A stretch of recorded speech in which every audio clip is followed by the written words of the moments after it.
Sebab tingginya kadar kolesterol di dalam darah kita ini bisa menyebabkan berbagai macam penyakit berbahaya apabila hal ini tidak bisa dideteksi sejak awal. Nah, oleh karena itu penting kiranya Anda mengenali berbagai macam tanda-tanda bahwasanya kadar kolesterol di dalam darah Anda ini sudah meningkat. Agar apa? Agar Anda bisa segera mencari pertolongan, Anda bisa segera mencari pengobatan terbaik untuk bisa mengontrol kadar gula darah Anda agar bisa diturunkan sampai dengan bisa dikatakan normal kembali. Nah, ini oleh karena itu pada kesempatan kali ini saya akan membagikan tips ya, bukan tips, yang membagikan informasi tanda-tanda apa saja yang terjadi apabila kadar kolesterol di dalam tubuh Anda ini meningkat. Nah, oleh karena itu sebaiknya Anda jangan kemana-mana, simak terus channel ini ya, simak terus penjelasan yang akan saya sampaikan ini dari awal sampai akhir, jangan dipotong di tengah-tengah karena nanti akan ada informasi yang akan terlewatkan.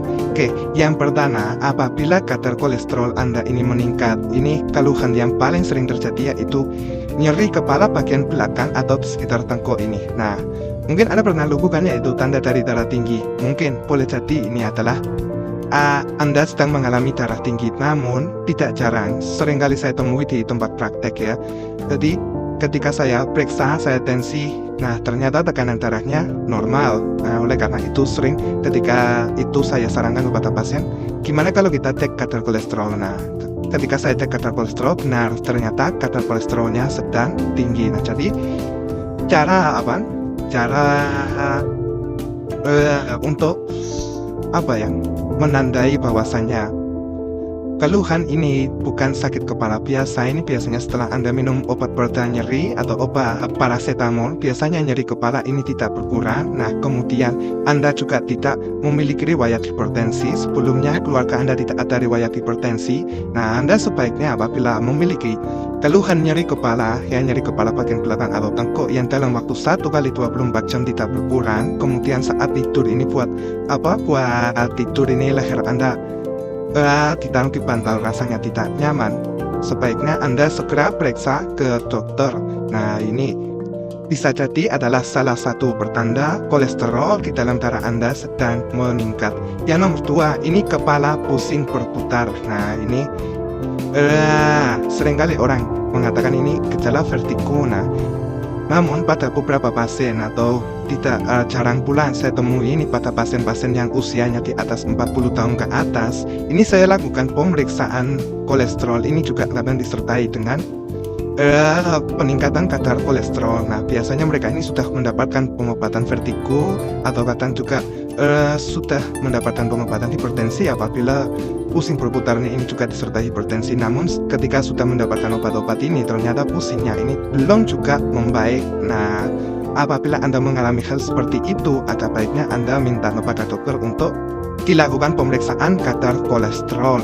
Nah, ini saya berkali-kali menemui kasus seperti ini. Jadi sudah pengobatan vertigo, sudah pengobatan hipertensi, ternyata pusingnya tidak berkurang. Ketika saya cek, benar kadar kolesterolnya meningkat. Ketika saya berikan obat penurun kolesterol, alhamdulillah pusingnya sudah mulai berkurang. Jadi ini salah satu tanda yang kedua, yaitu kepala pusing berputar ya. Yang nomor 3, ini badan mudah merasa lelah ya. Jadi ketika Anda melakukan aktivitas ringan, badan Anda ini mudah lelah. Ini juga bisa menjadi salah satu pertanda bahwasanya kolesterol Anda ini meningkat. Hal ini berkaitan dengan tingginya kadar kolesterol di dalam darah. Ini bisa menyebabkan terjadinya penyempitan pembuluh darah sehingga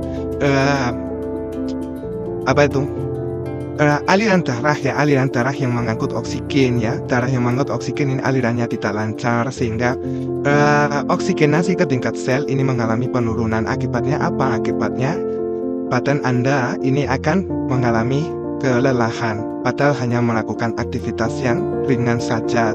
Nah, ini adalah tanda yang ketiga, namun ini tidak terlalu spesifik. Kemudian yang nomor 4, pegel linu pada otot. Nah, ini pegel linu pada otot. Jadi kadang Anda tidak habis melakukan aktivitas yang berat, tiba-tiba badan Anda terasa pegel linu yang tidak jelas, misalkan entah itu linu pada bahu ya, kemudian pada pinggang Anda, pada paha, pada ini apa itu betes ya, atau betes ya, ini tiba-tiba Anda mengalami keluhan yang tidak spesifik seperti itu. Nah, padahal Anda tidak habis melakukan aktivitas berat.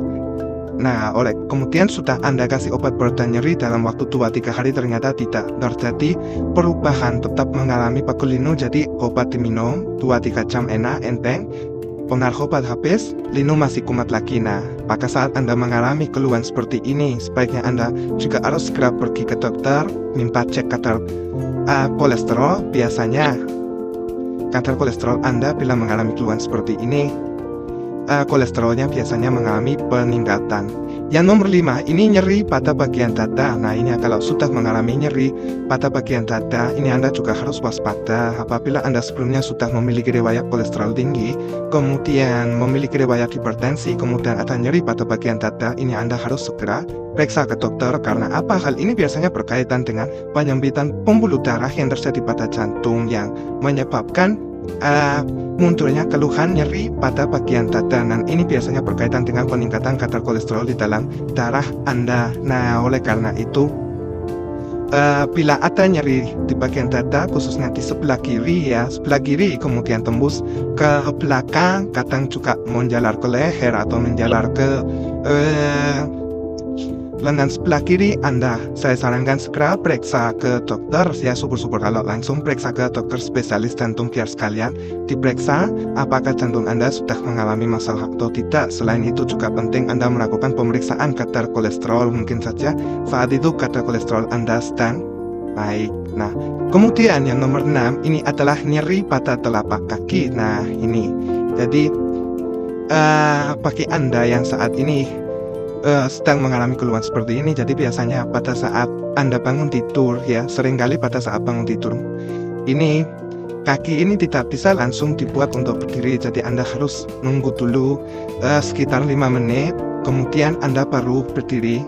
Ini biasanya keluhan nyeri pada kaki ini agak enteng. Nah, bila Anda mengalami keluhan seperti ini, atau mungkin misalkan Anda tutup agak lama, kemudian buat jalan ya, bangun, kemudian buat berjalan, telapak kaki Anda ini terasa nyeri. Nah, ini besar kemungkinan bahwasanya kadar kolesterol di dalam tubuh Anda ini sedang mengalami peningkatan. Nah, ini Anda, saudara, tadi ini adalah tanda yang ke-6 adalah nyeri pada telapak kaki setelah Anda melakukan istirahat, biasanya dari tidur kemudian berdiri, atau dari duduk kemudian untuk berdiri. Nah, ini adalah tanda yang ke-6. Yang ke-7, ini adalah kesemutan pada tangan atau kaki. Nah, kesemutan pada tangan atau kaki ini kadang lebih sering ya, ini berkaitan dengan gejala dari diabetes, namun juga tidak menutup kemungkinan hal ini juga berkaitan dengan peningkatan kadar kolesterol di dalam darah, di mana hal ini mengakibatkan penyempitan dari pembuluh darah yang menyebabkan aliran darah ke seluruh tubuh ini mengalami penurunan, mengalami hambatan. Nah, ini pelajaran. Hal ini bisa menyebabkan kesemutan pada tangan dan kaki saat digunakan beraktivitas. Misalkan saat Anda naik sepeda motor ya, Anda nyetir naik sepeda motor agak lama, tangan Anda terasa tebal kesemutan. Nah, pada saat nyetir mobil tangan kesemutan, kaki kanan kesemutan. Nah, Anda harus hati-hati ketika Anda memiliki keluhan seperti ini. Saran saya ya, sebaiknya Anda segera periksa ke dokter, cek kadar kolesterol Anda. Nah, apabila kadar kolesterolnya tinggi ya, Anda harus mulai melakukan perubahan gaya hidup, perubahan pola makan, kemudian obat yang diberikan oleh dokter harus Anda minum. Agar apa? Agar kadar kolesterol Anda terkontrol. Nah, soalnya apabila kadar kolesterol ini sampai tidak terkontrol, kemudian Anda biarkan pola makan Anda tetap ngawur, nah, kemudian ditambah lagi Anda merokok, nah, Anda harus siap-siap apabila sewaktu-waktu Anda tiba-tiba mengalami serangan jantung atau Anda tiba-tiba mengalami penyakit stroke. Nah, ini tentunya penyakit yang bukan penyakit biasa atau bukan penyakit yang sifatnya main-main. Nyawa Anda yang jadi taruhannya. Jadi kolesterol tinggi ini adalah suatu kondisi yang berbahaya apabila tidak dikelola dengan baik. Semoga apa yang saya jelaskan ini bisa bermanfaat bagi Anda, bisa menambah informasi bagi Anda ketika Anda mengalami keluhan-keluhan seperti ini. Anda bisa segera waspada dan segera memeriksakan diri Anda ke dokter untuk mengetahui apakah kolesterol Anda tinggi atau tidak. Salam edukasi kesehatan. Assalamualaikum warahmatullahi wabarakatuh.